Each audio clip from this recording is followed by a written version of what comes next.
안녕하세요. 7월 25일 월요일입니다. 오늘은 히브리서 13장 1절부터 17절까지입니다. 제가 읽겠습니다. 형제 사랑하기를 계속하고 손님 대접하기를 잊지 말라. 이로써 부지 중에 천사들을 대접한 이들이 있었느니라. 너희도 함께 갇힌 것 같이 갇힌 자를 생각하고 너희도 몸을 가졌은즉 학대받는 자를 생각하라. 모든 사람은 결혼을 귀히 여기고 침소를 더럽히지 않게 하라. 음행하는 자들과 간음하는 자들을 하나님이 심판하시리라. 돈을 사랑하지 말고 있는 바를 족한 줄로 알라. 그가 친히 말씀하시기를 내가 결코 너희를 버리지 아니하고 너희를 떠나지 아니하리라 하셨느니라. 그러므로 우리가 담대히 말하되 주는 나를 돕는 이시니 내가 무서워하지 아니하겠노라. 사람이 내게 어찌하리요 하노라. 하나님의 말씀을 너희에게 일러주고 너희를 인도하던 자들을 생각하며 그들의 행실의 결말을 주의하여 보고 그들의 믿음을 본받으라. 예수 그리스도는 어제나 오늘이나 영원토록 동일하시니라. 여러 가지 다른 교훈에 끌리지 말라. 마음은 은혜로서 굳게 함이 아름답고 음식으로서 할 것이 아니니 음식으로 말미암아 행한 자는 유익을 얻지 못하였느니라. 우리에게 제단이 있는데 장막에서 섬기는 자들은 그 제단에서 먹을 권한이 없나니 이는 죄를 위한 짐승의 피는 대제사장이 가지고 성소에 들어가고 그 육체는 영문 밖에서 불사름이라. 그러므로 예수도 자기 피로써 백성을 거룩하게 하려고 성문 밖에서 고난을 받으셨느니라. 그런즉 우리도 그의 치욕을 짊어지고 영문 밖으로 그에게 나아가자. 우리가 여기에는 영구한 도성이 없으므로 장차 올 것을 찾나니 그러므로 우리는 예수로 말미암아 항상 찬송의 제사를 하나님께 드리자. 이는 그 이름을 증언하는 입술의 열매니라. 오직 선을 행함과 서로 나누어 주기를 잊지 말라. 하나님은 이 같은 제사를 기뻐하시느니라. 너희를 인도하는 자들에게 순종하고 복종하라. 그들은 너희 영혼을 위하여 경성하기를 자신들이 청산할 자인 것 같이 하느니라. 그들로 하여금 즐거움으로 이것을 하게 하고 근심으로 하게 하지 말라. 그렇지 않으면 너희에게 유익이 없느니라. 아멘. 하나님께서는 우리 한 사람 한 사람을 부르셨습니다. 그래서 이 앞서 12장에서 징계라는 표현, 훈련, 훈육이라는 제자를 만드는 그 길로 우리를 부르시고 우리를 홀로 살게 두지 않고 교회 공동체로 함께 부르셨죠. 그래서 다양한 사람들이 함께 공동체를 이루어 그 하나님 나라를 또 그 제자가 되는 그 길을 함께 걷고 있는 겁니다. 그렇다면 그렇게 살아가는 우리는 어떻게 살아가야 할까요? 그 길 가는 사람들은 어떻게 살아야 하냐면 오늘 히브리서 기자가 말하기를 13장 1절부터 쭉 이야기할 때 형제를 사랑하고 손님 대접하는 거 잊지 말아라 라고 이야기합니다. 그런데 사실 이 초대교회 안에 거짓 교사들은 이렇게 낯선 사람들을 교회가 환대해 주었고 이들을 받아 주었으니까 그들이 그런 기회를 얻었던 것인데 그런 면에서 생각하면 이제는 오는 사람들 잘 살펴보고 전에 어디서 왔는지 다 물어보고 거기 연락해서 전화는 없었을 테니까 연락해서 믿을 만한 사람인지 아닌지 확인해보고 그리고 맞아줘 그렇게 이야기하지 않고요. 환대하라 그렇게 이야기합니다. 이거 쉽지 않죠. 손님을 대접하는 것을 잊지 말아라. 우리는 바르게 가야 할 길, 그 길이 있는데 그 길을 가는 길에 어려움을 만났다고 해서 이 길이 틀렸구나 라고 이 길도 안 되는가 보구나 라고 생각할 때가 있습니다. 그러나 하나님 말씀대로 살아가는 것 그것이 틀린 것 아니라 그 길 가는 데에 어려움을 만나고 피곤하고 낙심하게 할 만한 그런 상황들을 또 만나게 되기도 하죠. 그러나 그 길을 잘못 갔기 때문이 아니라 그 길이 틀린 길이기 때문이 아니라 그 길 가는데도 그런 시간들이 있을 수 있으니 그러나 중요한 것은 현상에 집중하지 말고 가는 그 길, 편안한 그 길 꽃길이 아니라 안전한 종착역 바라보고 함께 가야 하지 않겠습니까? 그리고 정결한 삶을 살아라 이야기하고 물질에 대한 것도 이야기합니다. 자, 이거 어떻게 우리가 다 할 수 있습니까? 라고 할 때 6절에 그러니까 우리가 담대히 이야기하는데 우리로는 못할 수 있어. 그러나 주님이 우리를 도우셔. 그 길 갈 수 있도록 잘 훈련될 수 있도록 우리를 도우시고 함께 하시고 격려하셔. 그러니 다른 거 무서워하지 말고 사람을 두려워하지 말고 믿음으로 나아가 라고 이야기를 하고 있죠.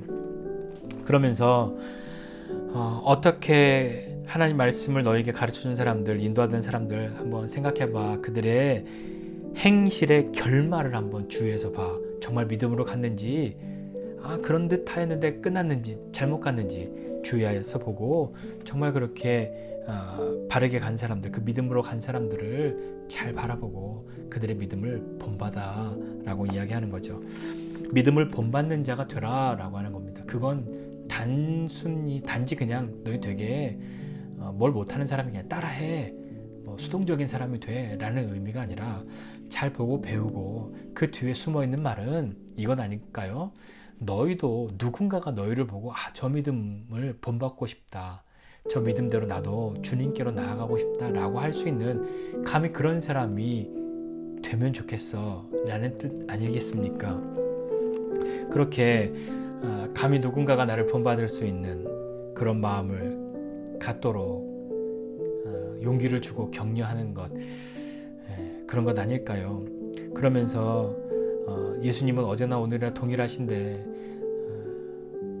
다른 교훈에 끌리지 말라, 다른 교훈, 거짓 교사들, 예수의 십자가는 의미 없어, 율법 지켜야 해, 뭐 이런 여러 가지 거짓 교사들이요. 끌리지 말고 우리의 마음은 은혜로 굳게 하는 것이 아름다운 거야. 다른 것으로 튼튼하게 하는 것 아니라 하나님의 은혜로, 예수 그리스도의 십자가의 그 보혈의 은혜를 힘입어 우리가 나아가는 것이 마땅하고, 음식으로 할 것 아니다, 어떤 규례나 규정, 율법을 지킴, 이것으로 할 수 있는 것은 아니다 라고 말씀하고 있는 것이죠. 그렇기 때문에 예수님도 자기 피로서 백성을 거룩하게 하려고 성문 밖에서 고난받으셨고, 그러니까 우리도 그의 치욕을 짊어지고 영문 밖으로 그에게 나아가자 이렇게 이야기합니다. 우리는 예수님 믿고 믿음으로 삶을 살아가면서 좋은 데 가고 싶고 훌륭한 것 하고 싶고 높은 자리에 가고 싶습니다.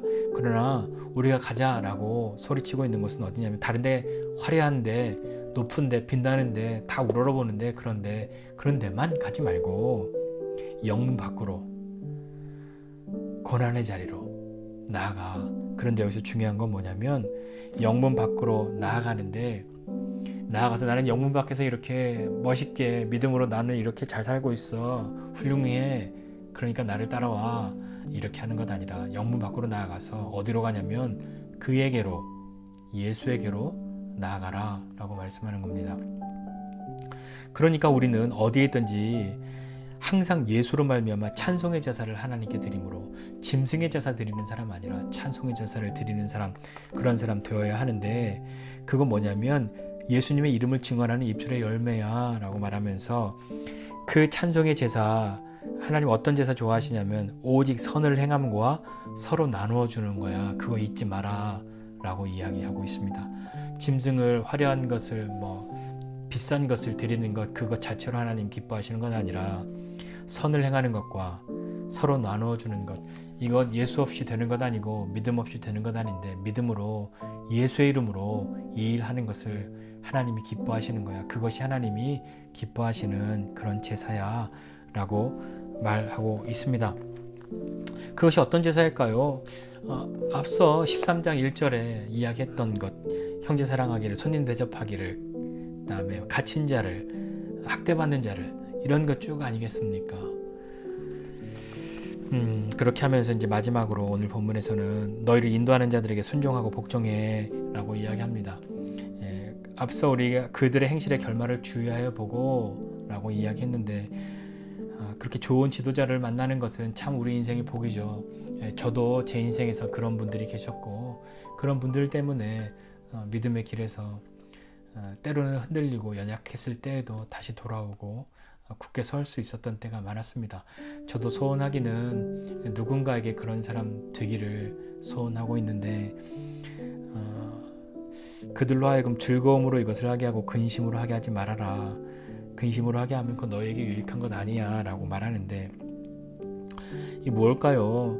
아마 오늘 한 가지 이거 생각해 보고 싶습니다. 어떤 거냐면, 우리는 찬송의 제사 드려야 하는데 영문 밖으로 나가 예수에게로 간다는 건 뭐냐면 죽는다는 얘기거든요. 나가서 너 예수 이름 팔아서 부자 되고, 예수 이름 팔아서 유명한 사람 되고, 예수 이름 팔아서 높은 자리에 가고, 예수 이름 팔아서 화려함을 추구하는 것 아니라 그곳에서 죽으신 예수, 그에게로 나아가. 그것이 우리가 드릴 예배야 라고 이야기하면서, 그 예배 선행하는 것과 서로 나누어 주는 것인데, 예수님이 십자가에 죽으신 것과 같이 너에게는 아마 그런 것이 될 거야 라고 하는 말씀 아니겠습니까? 그거 생각해 보면서 예수로 찬송의 제사를 드려야 하는데 제사, 선을 행하는 것, 나누어 주는 것, 그것은 곧 같은 것이다 이야기하는 이 히브리서 기자의 말씀을 생각할 때 우리로 생각해 보면 우리의 예배와 우리의 일상의 삶은 다르지 않아 라고 이야기하는 것과 같지 않습니까? 예배는 예배 드릴 때는 거룩하게 그렇게 찬송의 제사로 드리는데 일상의 삶은 하나님의 뜻, 선을 행하는 것, 서로 나누어 주는 것 기뻐하지 않고 하지 않습니다. 이득을 취하려고만 하고 영문 밖으로 나가기는 하나 예수를 따라가진 않고 그곳에서 예수를 따라 죽는 것 아니라 화려함을 추구하고 사는 것, 그것은 맞지 않는 것 아니겠습니까? 예배 따로 생활 따로가 아니라 교회에서 모습 따로 집에서 밖에서의 모습 따로가 아니라 그것이 하나가 되는 삶으로 우리를 부르셨단 말입니다. 그것이 우리를 함께 교회 공동체로 부르신 하나님의 마음 중에 하나인 것을 기억하고 우리가 서로 그렇게 모여서 신령하게 예배드리고 신령한 교제를 하고 믿음의 대화를 하지만 우리의 일상에서도 그것이 선한 영향력으로 또 선을 행하는 것으로 나누어 주는 것으로 서로 잘 흘러갈 수 있도록 격려하고 함께 동참할 수 있는 저와 여러분 모두가 되시기를 주님의 이름으로 부탁드립니다. 기도하겠습니다. 하나님 아버지의 은혜와 사랑을 감사드립니다. 하나님 우리 한 사람 한 사람을 부르시고 또한 우리를 거룩한 주님의 교회로 주님이 피로 사신 그 교회로 부르셨는데 하나님 우리는 예수님과 함께 화려한 곳 높은 곳을 추구하는 삶이 아니라 영문 밖으로 나아가 예수님 죽으심을 기억하고 우리도 예수와 함께 죽는 삶, 그 삶을 서로 살아가도록 격려하고 함께 믿음의 길 걸어가는 사람 되게 해주십시오.